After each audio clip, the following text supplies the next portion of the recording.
actually got it. Wasn't bind and fly. It was actually an ARF, but it was fully complete. It had the EDF, the ESC, and all the servos hooked up. You just have to run it all through. So is it safe to say then, sort of coming full circle with the slick, is it safe to say that this slick is going to be your first like complete ARF build or no? Yeah, because I'm actually gonna have to glue some stuff. And I'm actually gonna make it look good. Yeah, dude, they're gorgeous. I gotta, I told you, I think a while ago, I have a few big planes, but it's funny when I'm in my little hangar shop thing. It's really none of the above. It's just like a room. But the plane I look at most is the 42. Just because it's awesome, man. Yeah. Because you can unlike the big planes, dude. You can leave the wings on, and like when you get to the field, you don't have to build the plane out. Like you don't have to put on the horizontal stabilizers and the wings. You can just literally plug in a battery and fly. Yeah, and I mean it's small. It doesn't cost ridiculous amounts. So I mean, if you really wanted to, you could buy 2, maybe 3, if you really wanted to. Yeah. What is it? What are they selling for now? 150? I think so. Yeah, 150.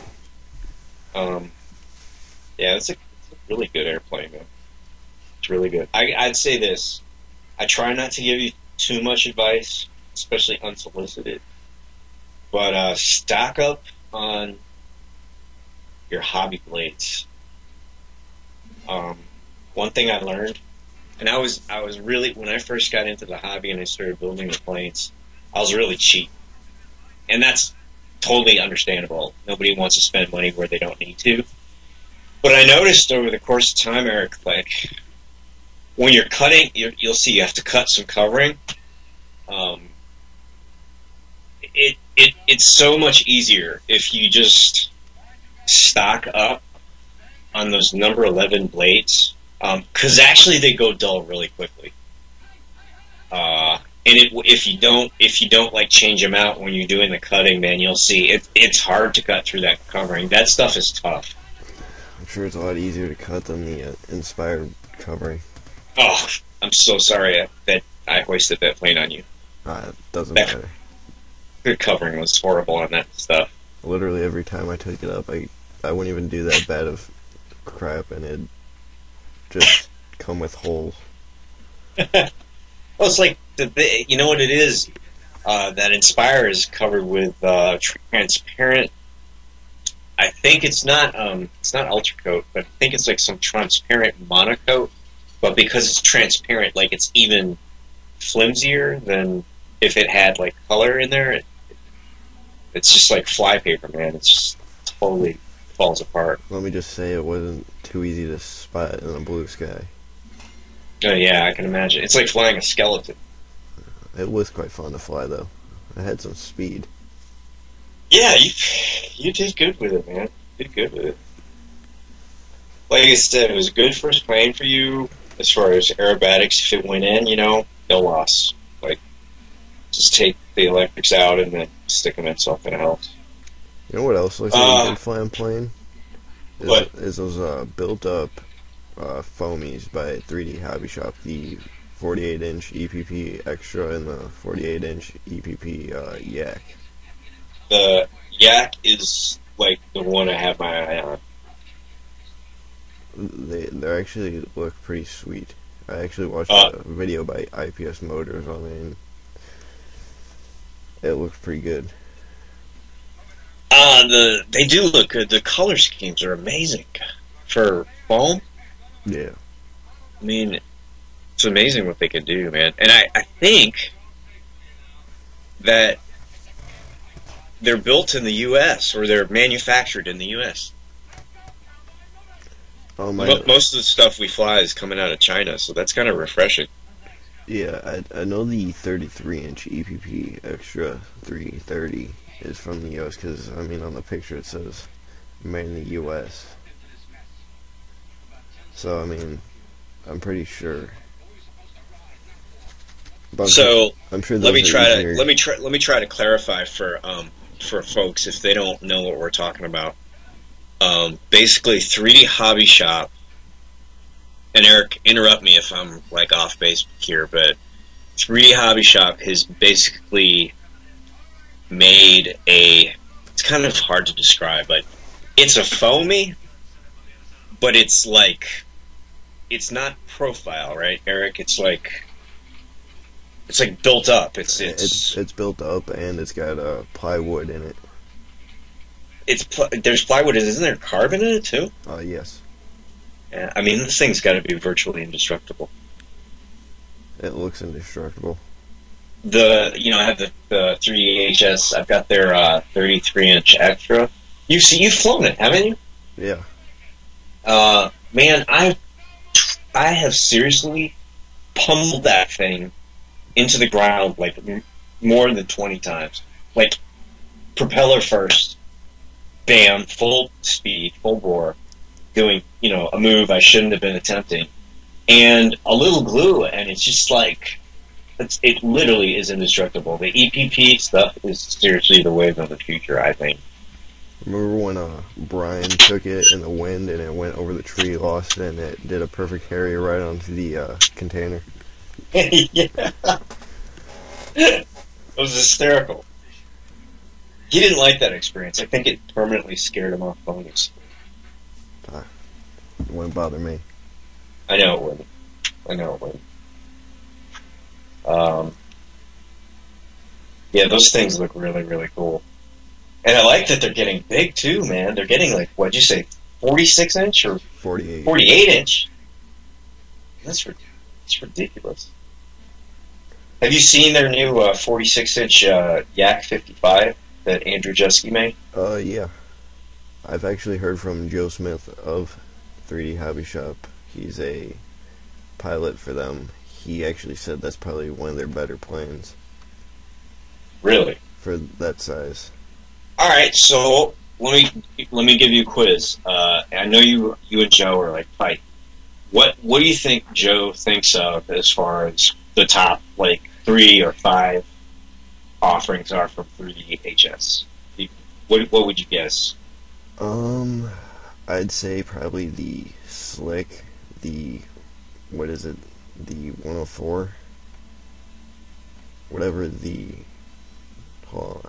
yeah, the 104 Slick. Mm-hmm. He's always got that. I'd have to say the 42 Slick is also one of his favorites, and I know the... Really? Yes. Wow. He said that it's great for beginner to advanced. You really can't not have fun with that. Huh. Then I'd probably say the Yak that we were just talking about is one of his favorites. So he's a big Andrew Jeske fan. Yes, Andrew Jeske actually picked him to be on the 3D Hobby Shop team. Because you said he met him at King 50. Am I remembering that right?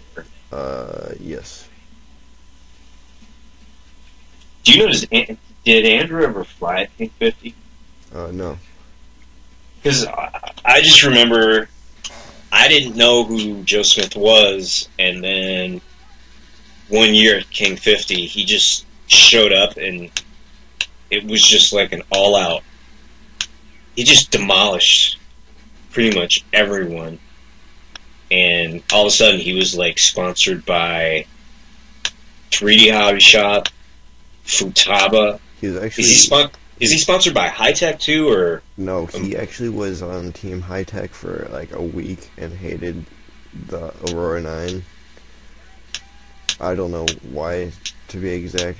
I just heard there's a few things that are wrong with them, and then he had a guy on Futaba that he talked to that actually got him on the team. Okay. And he's also sponsored by Hacker and a few other companies. It's crazy. And you said he's 18? Oh, yes.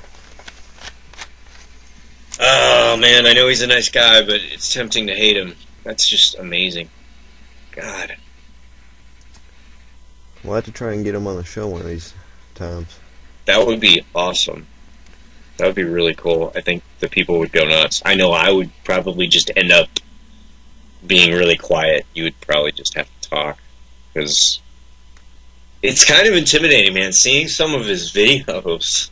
I've never seen him fly in person. But neither have I, but he's actually invited me to go fly with him this summer. You must go. I'm probably gonna. You must hurry and go, my friend. And if there's any space in the car, can I come? Well, yeah, you can come. Just kidding. But yeah, I hear he's like a great kid. I mean, I heard an interview with him on ATTF, and he just sounded like a very down-to-earth guy. And I know if you guys are tight, he's got to be cool. Yeah, I literally emailed him. I'm like, I'm around your age. Just start flying. What do you recommend? And named off some stuff, and then I started talking to him on Facebook, and then after that we just started talking, and now we're pretty good friends. Awesome. That's a great story. I also tried getting Patrick. I can't really pronounce his last name correctly, but he was sick, so he could not be on the show tonight. That's cool, but maybe we can pick him up later. He's another guy where I just think completely highly of that guy. He's a really bright guy, and he's man. I was out at the field. I think it was the end of last season, and he showed up with he has a Hanger 9 extra. He's got the 100cc. Yeah. Have you seen his plane? Yes, I have. It is gorgeous. For those of you who have not seen Patrick's plane, he and his dad built it, or assembled it, I guess. But they just took such great care in all the finishes. Like, there's is it the ignition switch that's like actually inset into the side of the plane, and it's like color matched, and I think so. I don't know. It's beautiful. Beautiful. And go ahead. No, go ahead. I will also put a link in the show notes of him flying at the Sundowner field for all you guys that want to see him fly. It is. I don't remember. I remember seeing Patrick and his dad out there because they're big glider guys. But man, when he took up that Hanger 9, I was seriously floored.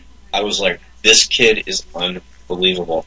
And he not only that, but he spent after he landed, he spent time with me and Andy, the other Andy, and he was like walking us through maneuvers, like he was trying